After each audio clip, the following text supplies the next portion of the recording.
राम राम। हम सब लोग मंदिर जाते हैं और भगवान से वो वस्तुएं मांगते हैं जो हमारे जीवन के लिए उतनी आवश्यक नहीं है। आप सीधा वो वस्तु मांगिए जिससे दोबारा आपको भगवान से मांगना ही ना पड़े। एक बार मां पार्वती देवी लक्ष्मी के घर चली गई। देवी लक्ष्मी ने उनका अच्छे से स्वागत नहीं किया। उनके मन को यह बात बहुत चुभी।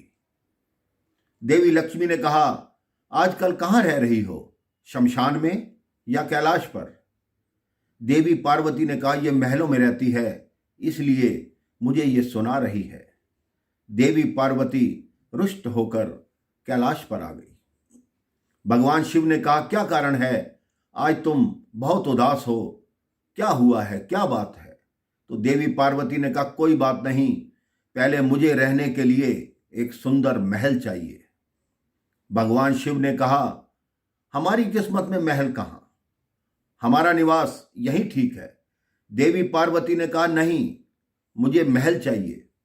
जब देवी पार्वती ने स्त्री हट कर दिया, तब भगवान शिव ने विश्वकर्मा जी को बुलाया कि जाइए अपनी माता से मिल लीजिए। मां पार्वती ने कहा, विश्वकर्मा, एक ऐसा महल बनाओ जिसकी दीवारें और पूरा महल स्वर्ण का हो, फर्श जो हो वो चांदी के हों, छत जो हो वो मणियों की हो और द्वार हों उन पे हीरे जड़े हों। विश्वकर्मा ने कहा, ठीक है माता, ऐसा भवन मैं तैयार कर दूंगा। शीघ्र ही मां के लिए वो भवन तैयार कर दिया गया। अब उस भवन की गृह प्रवेश की रस्म होनी थी। मां पार्वती ने कहा, सभी देवी देवताओं को बुलाओ और सबसे पहला बुलावा लक्ष्मी को भेजो, जिन्होंने मेरा स्वागत नहीं किया था, जो कह रही थी कि तुम शमशान में रहती हो या कैलाश पर। अब उस गृह प्रवेश की रस्म में सारे देवता आए। मां लक्ष्मी आई, बहुत प्रसन्न हुई। वो बोली, मैंने इसीलिए तो तेरे को कहा था ताकि तुम भी किसी सुंदर महल में रहो। मेरे मन में तेरे प्रति कोई ईर्ष्या, कोई द्वेष नहीं था। अब पूजा आरंभ हुई, वेद मंत्र पढ़े जाने लगे। सभी देवता उस गृह प्रवेश के साक्षी बने। पूजा संपन्न हुई। उसके बाद दक्षिणा की बारी आई। सबको दक्षिणा देने लगे भगवान शिव, जो मुख्य पुरोहित थे, मुख्य ब्राह्मण थे। पार्वती मां ने कहा, इन्होंने ऐसे मंत्र पढ़े हैं कि स्वयं ब्रह्मा जी भी ऐसे मंत्र नहीं पढ़ सकते, इनको मुंह मांगी दक्षिणा दीजिए।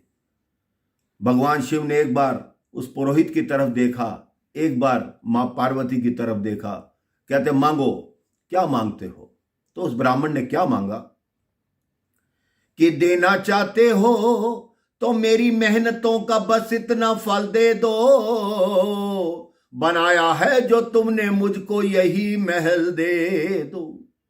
भगवान शिव तो तैयार थे। उन्होंने कहा, तथास्तु।